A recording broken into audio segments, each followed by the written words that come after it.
God is no respecter of person. The sun shines everywhere on everyone's garden and for everyone, no matter who you are. You can be a murderer, you can be a saint. The sun is still going to shine on you and give you vitamin D.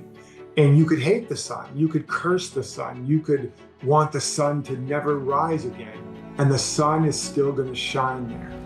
Now, you can block the sun, but you cannot stop the sun from shining.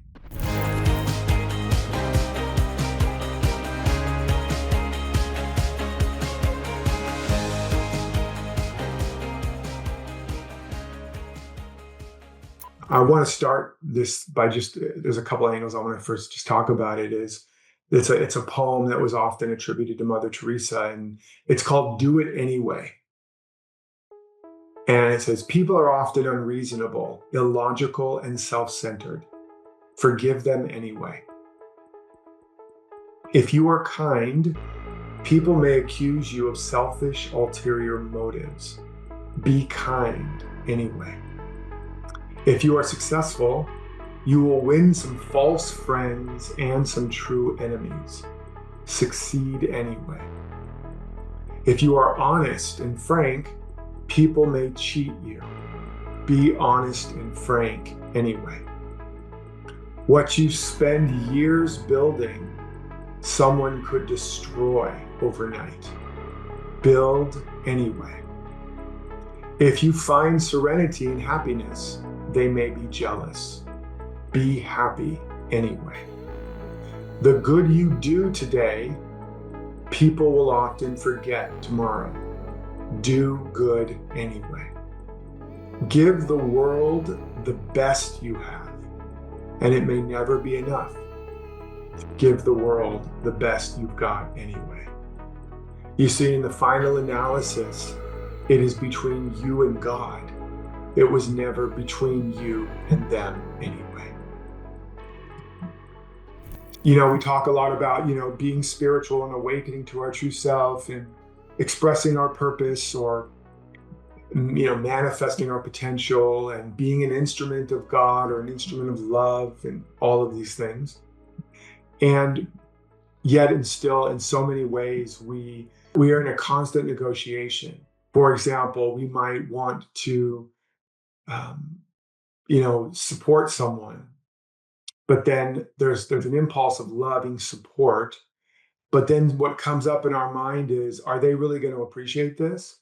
Or are they going to take advantage of me? Or is this just going to be a waste of my time because they're not going to do anything with it? And in that moment, we've just separated from our sovereignty, from our true divine unconditional nature, and we have made it dependent. Our full expression, our authenticity and integrity now is dependent on what someone else does or what the condition is. Or another one might be, I want to give this homeless person some money.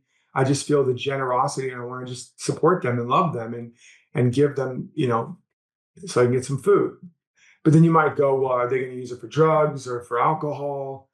And you don't know. It doesn't mean that you're not discerning, right? It doesn't mean if they're sitting there on the street with a needle out of their arm, and they're asking for money. I mean, there's certain discernment, obviously, but then you might not do it because you don't know what their agenda is or their motive.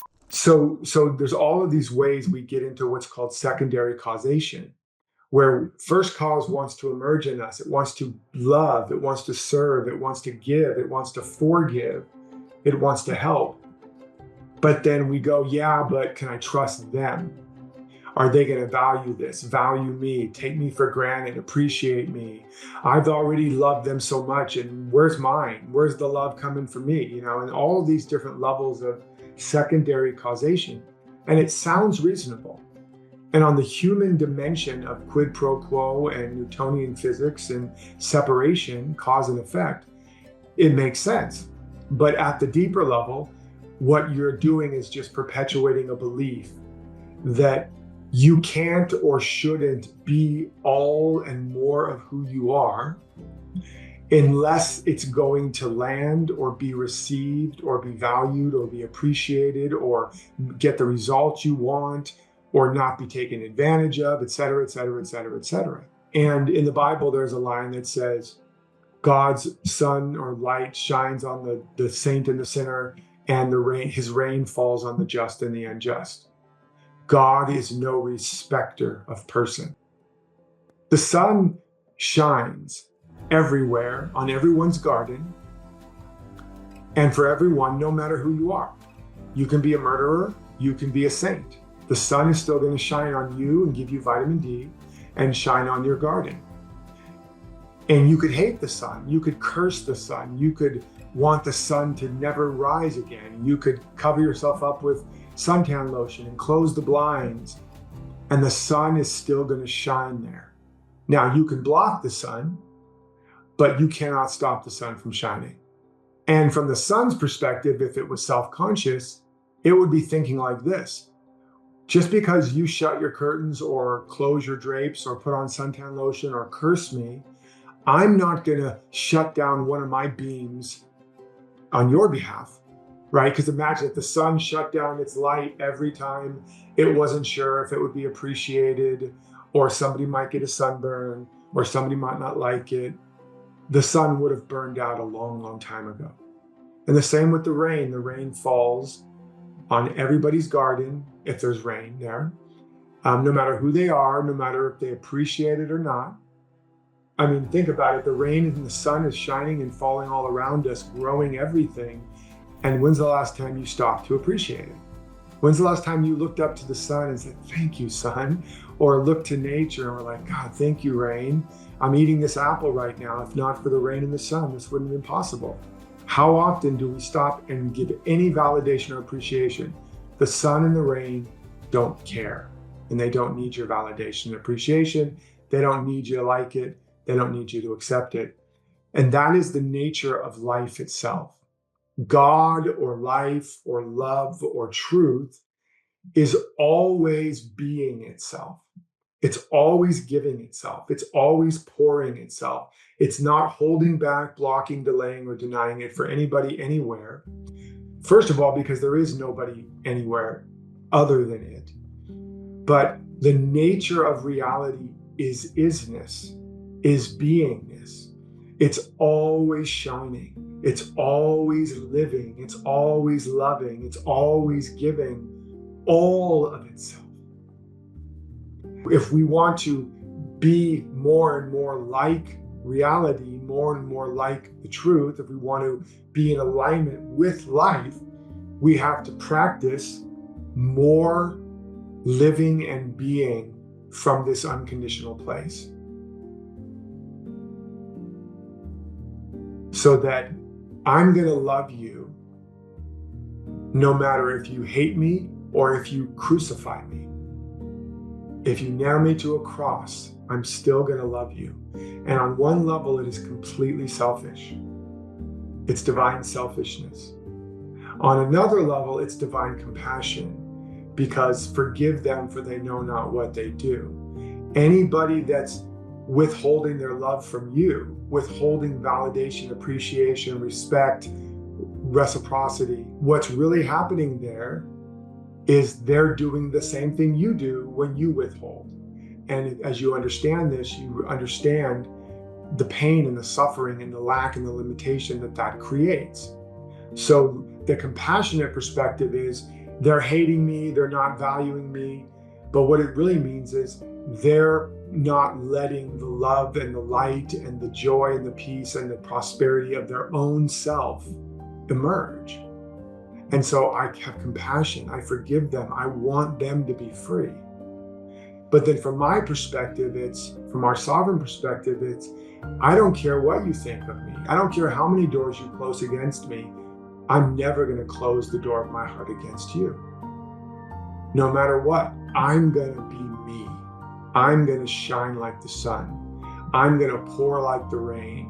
I'm going to grow like nature abundantly. And whether you pick my fruit, whether you like my flowers, appreciate them, or allergic to them, or just don't care, it has nothing to do with me. And so this is what this poem is saying. And it's something I've been really working on because it's subtle. It's nuanced.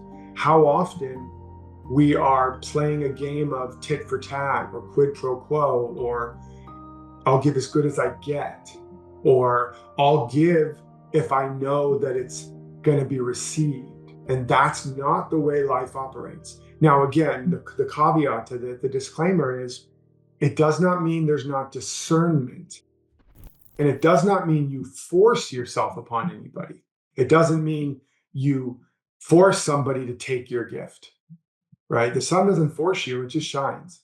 So it's important to remember that the giving and the radiating and the shining, it's just you being you, and you're not forcing it upon anybody. And a lot of times it might be silent, right? Silently knowing the truth about somebody, silently loving them and forgiving them, even those that hate you and despitefully use you. And not because you're not doing it to get anybody's recognition anyways. This is why Jesus said, when you pray, pray in secret, and then God will shout it from the rooftops. So you're not being a good person to get any accolades or validation.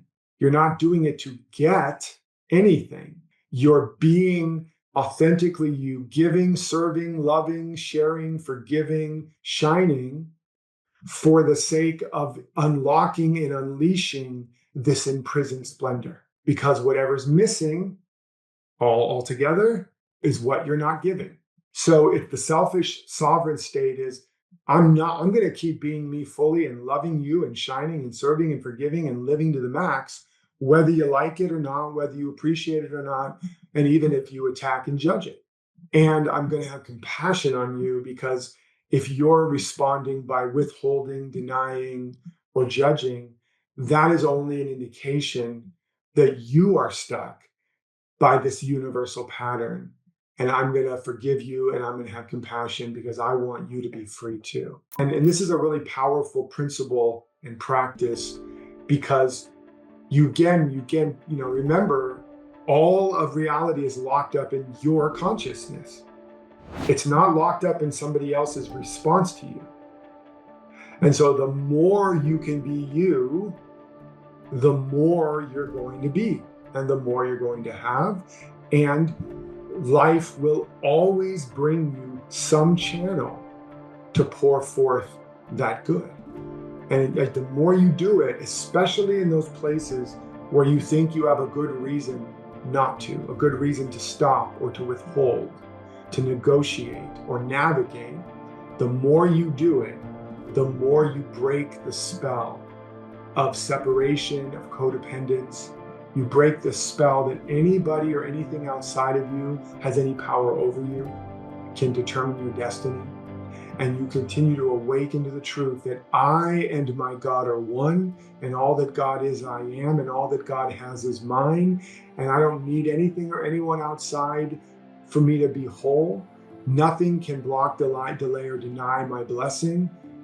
I am the blessing. I am the light. I am the resurrection. I am the way and the truth and the meat and the wine and the water. These are all poetic and metaphorical ways of saying, I am all that. And I need to be more of it, unconditionally.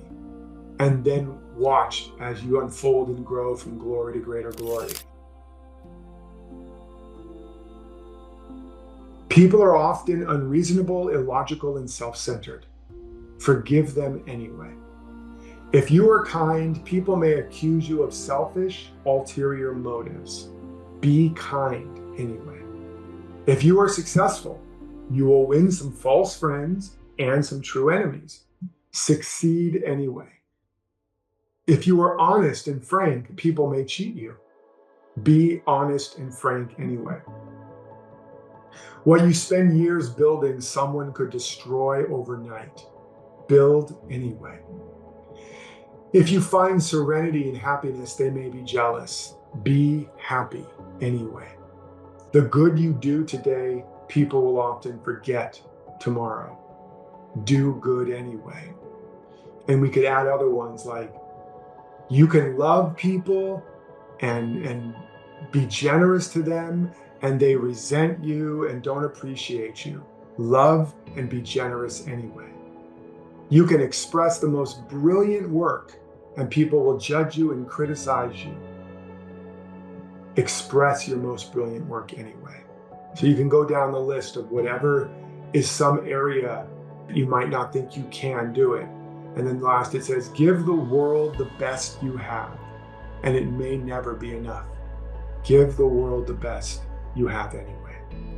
You see, in the final analysis, it is between you and God. It was never between you and them anyway. So this is really the clarion call of the sovereign being. The whole kingdom of heaven, nirvana, reality, it's all locked up inside of you. And there is nobody and nothing outside of you that can stop it or block it, delay it or deny it, except you.